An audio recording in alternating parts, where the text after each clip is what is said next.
Slow down there, dollface. What's the problem? And what a dollface she was. The woman stood like a towering statue of beauty. Songs are written about women like her.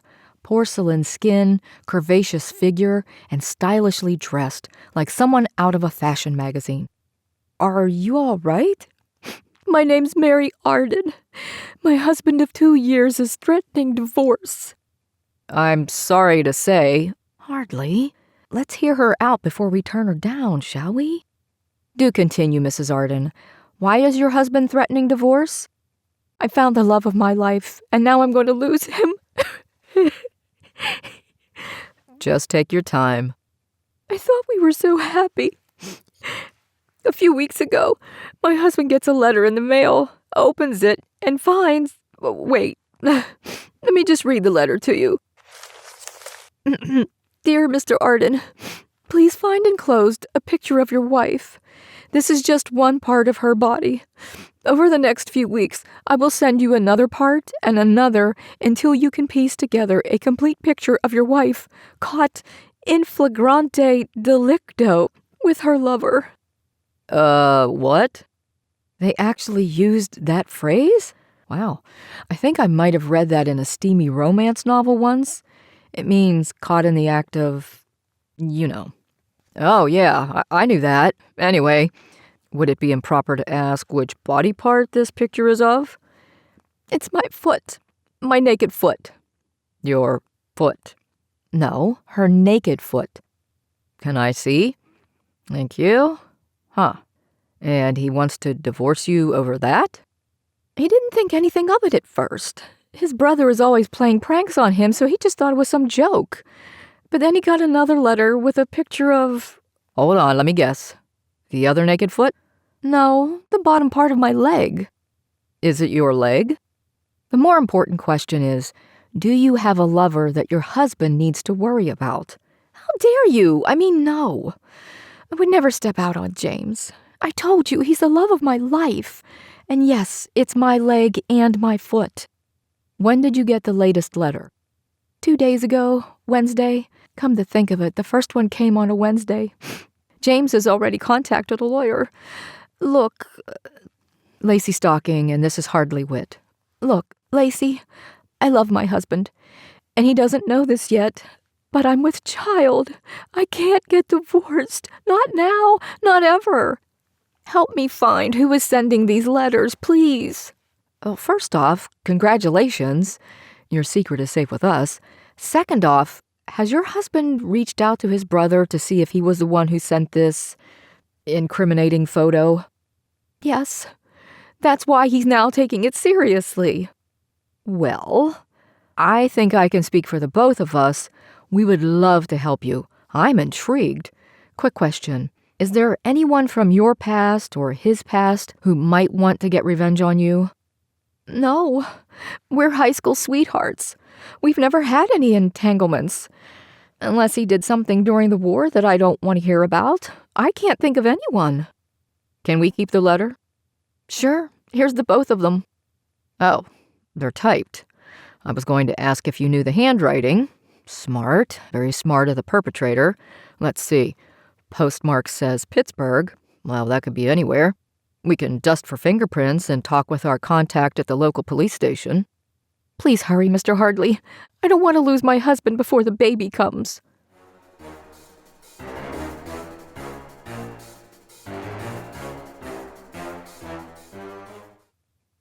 Let me get this straight. The husband is getting pictures of his wife's body in the mail from an anonymous sender, saying he has proof that his wife was caught in a compromising position? Something like that. You two get the darndest cases. So what am I supposed to do? Dust for fingerprints? Let's see. These have been through the U.S. Post Office. Just how many prints do you think I'll find on the envelopes? I can answer that. A lot.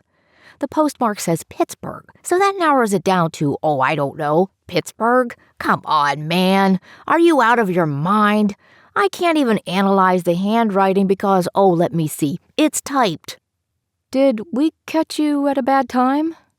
What makes you think that? Because you're acting like a sourpuss? Jenkins, get in here. Yes, Sarge. Dust the letters for fingerprints, not the envelopes, just the letters. There, happy? Very. You should see this dame, Morelli. She's a looker. Hardly. That's unprofessional. You should hear the things he says when you're not around. Hey, man, I only say the nicest things, Lacey, honest. Anyway, let's go, Hardly. Before you go, just how many people handled the letters?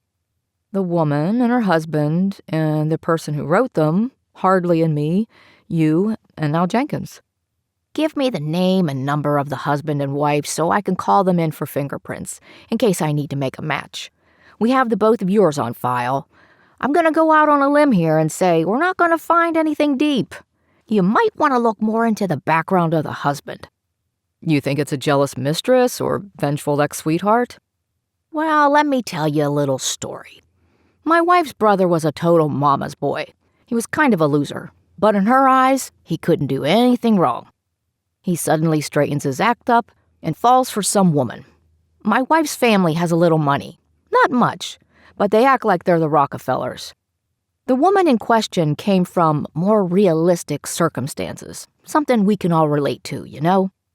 Well, she wasn't good enough for dear old mom, but my brother-in-law loved this woman, and nothing was going to keep them apart. Was she a good person, though? Salt of the earth. But you would have thought she chewed gum with her mouth open, lived in a shack, and had dirt under her nails. Nothing she ever did was right. Some others are like that with their sons. I'm glad mine wasn't. Anyway, I know I shouldn't be saying this because the old woman is sick and dying, but she tortured that poor woman until she finally had had enough and divorced her son. He went on a bender and cut his mother out of his life for a few years. That's awful. He's back now that she's not going to make it. So what you're saying is look closer to home? Exactly. Get a feel for the family before you waste your time and the precious resources of this department. Mary, that's the woman's name, says she gets letters on Wednesdays, so we'll have to wait a few more days to see if she gets another. But I'll get in touch with her and ask what the mother-in-law is like. Or if the husband has a mistress. I'll tail him for a while and see what he's up to. Sooner or later, someone is going to scurry out of the woodwork.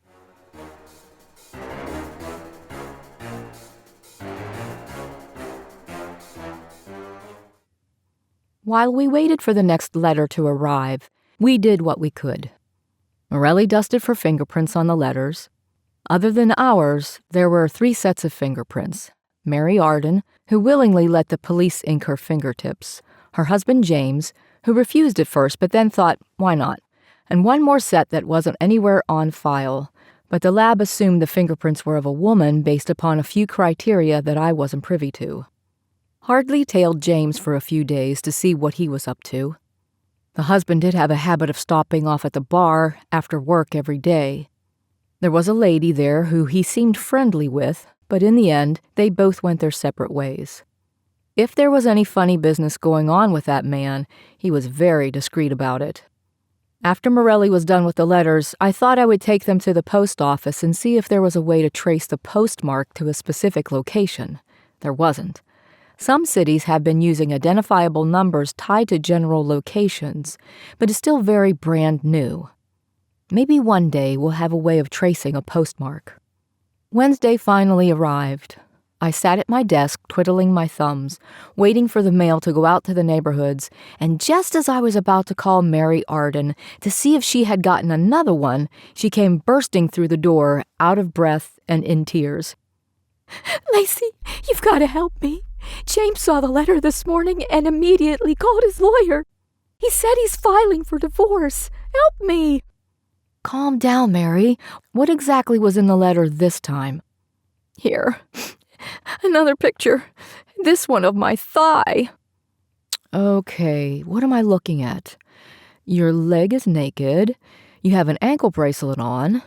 Why does it look like you're sitting on a patio?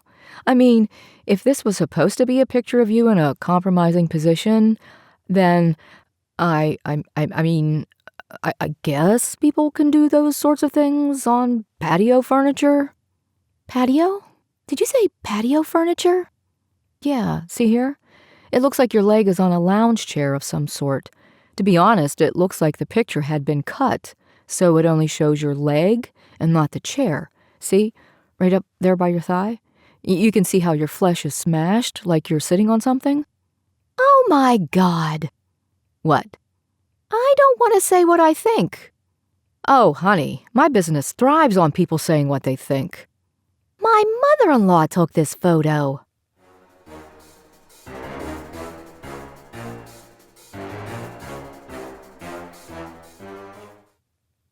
After the initial shock wore off, our client began to put the pieces together, no pun intended.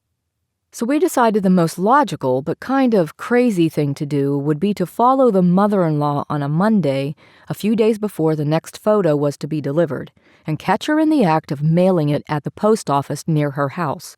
At least, we hoped that's what would happen.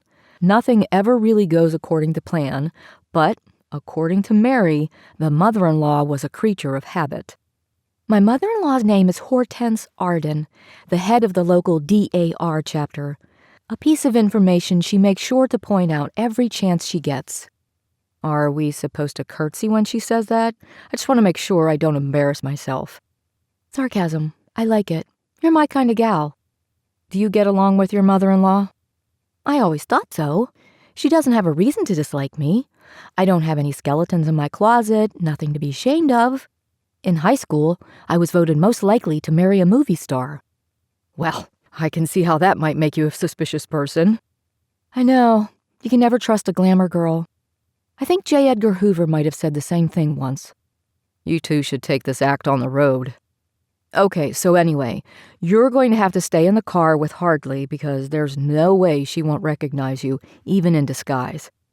Just point her out to me, and I'll follow her inside the post office. I need to buy stamps anyway. She should be here any second. The post office is the last place she stops before heading back home. Oh, there's her car now. You can't miss her perfectly coiffed hair. That hair wouldn't move even in a tornado. Ready? Wish me luck. Go get 'em, Tiger. I followed old lady Hortense along the sidewalk, chewing gum like a cow chewing its cud and digging in my purse to make it look like I wasn't paying attention. Hortense stopped suddenly and turned to face me. Young lady, I can hear you snapping your gum over traffic. Manners, please. Oh, well, pardon me for living. I saw that Hortense had a stack of envelopes sticking out of her handbag and immediately went into action by tripping over a crack on the sidewalk and falling into her, knocking both of us to the ground. How dare you! The impertinence! Oh, dear me, I'm so sorry. I am the biggest klutz on the planet. Here, let me help you with your letters. Keep your filthy mitts off my personal belongings. Don't you know it's against the law to touch another person's mail? While the prim and proper Hortense lectured me about the laws of the land, I ignored her threats of legal action and picked up one piece of mail after another. Sure enough, there was a letter addressed to her son, James Arden, among the scattered envelopes on the sidewalk. Because she struggled in getting up off the ground, I could have easily pocketed the letter and went on my merry way. Instead, I decided to tackle it head on. I loved to watch people squirm. I should sue you for assault, knocking me down like that. I have bad knees, young lady. Here's your mail. Not to be nebby, but I saw a letter addressed to James Arden. That's none of your business. Is this the same James Arden who's married to Mary? We went to school together. That's it. As soon as I get home, I'm calling my lawyer. Now give me my things and get away from me. Here you go. Have a nice day, you old bat.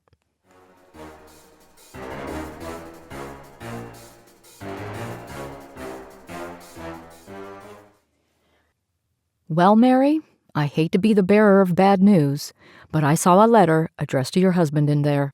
Address typed and everything. What do you want to do? Let me think. You were brave, by the way. Hardley and I were giggling. Wish I could have been close enough to hear it because I'm not good at reading lips.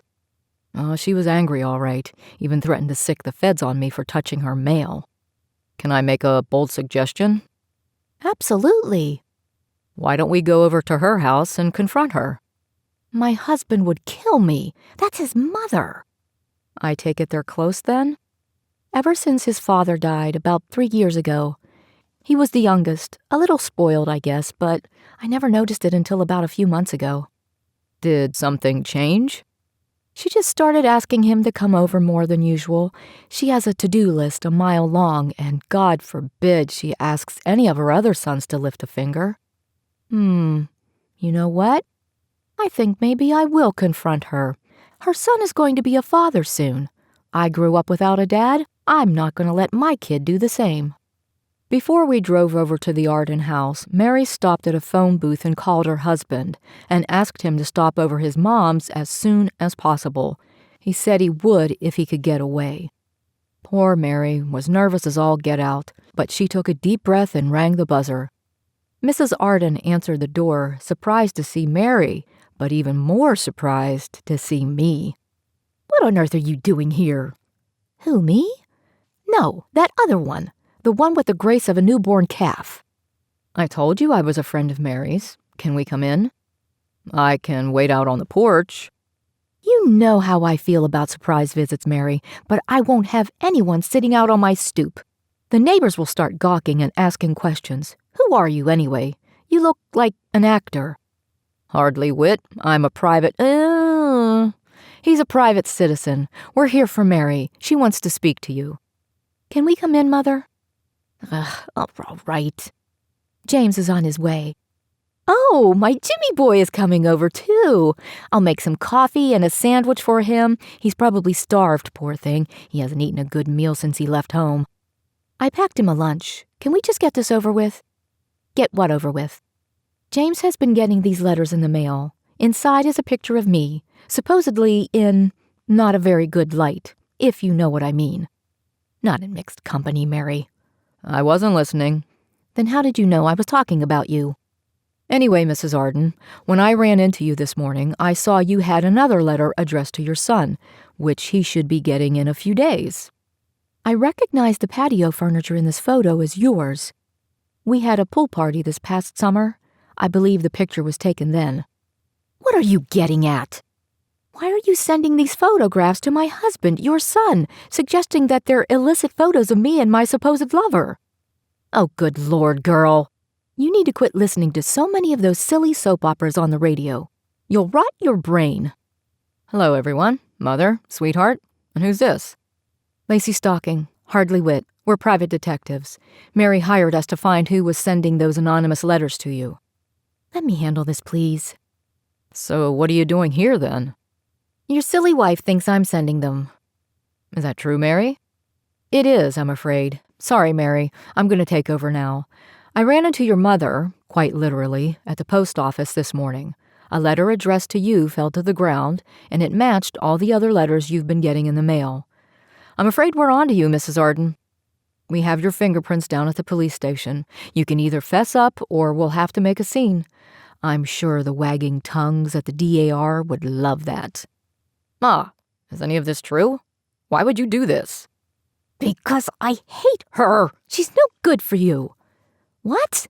I always thought you liked me. What did I ever do to you?